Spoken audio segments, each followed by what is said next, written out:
I talk about what I usually have to work on, just so you know. And the thing is that, you know, social media will really give you, a need to compare, it seems, or an urge or an instinct to compare yourself. And just for pre-social media, it was, I think it exacerbates it with social media, because we're seeing everybody's, progress, and we're seeing everybody's, false image, shall we say. But, and I'm sure people compare themselves to me or whatever it may be. Whatever it is, we do that. The ego is driven to duality concepts: less than, more than, better than, is there enough? Do I have enough? Am I enough? I'm not enough.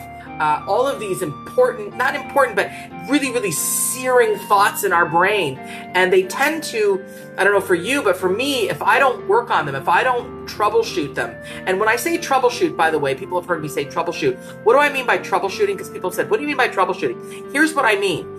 Troubleshooting means you are looking at the scary thought and the scary concept squarely in the eye. You are not going away from it, and you've got a pen in hand and a paper in hand, and you are writing what your insights are. You're facing your fears. See, the key to everything, the key to neutralizing just anything at all, is to have the ability to withstand pain and fear.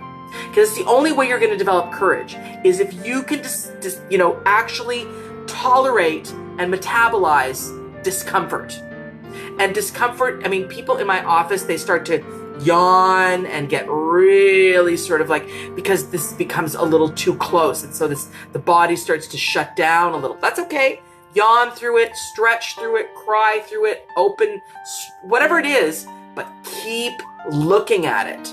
Don't let it just bypass. Don't numb it out, as I say in my books. Don't numb out stuff. This whole notion of self-esteem descent, plummeting self-esteem, usually is because there's this false thought that your journey is not as progressive as the next person. Or, and I mean, this can happen when you're really successful. It doesn't matter. I mean, here I am, I've published 2 books, I've done, all these great things. And imagine, at the time that I most was plagued with comparison thoughts was I had just published my 2nd book. Very busy practice, really successful, in terms of many people's standards. But for me, I went into sort of like a depressive feeling within myself, really depressive, where I thought, I'm not, like, I just went on this self-deprecating, I'm not doing enough. I don't,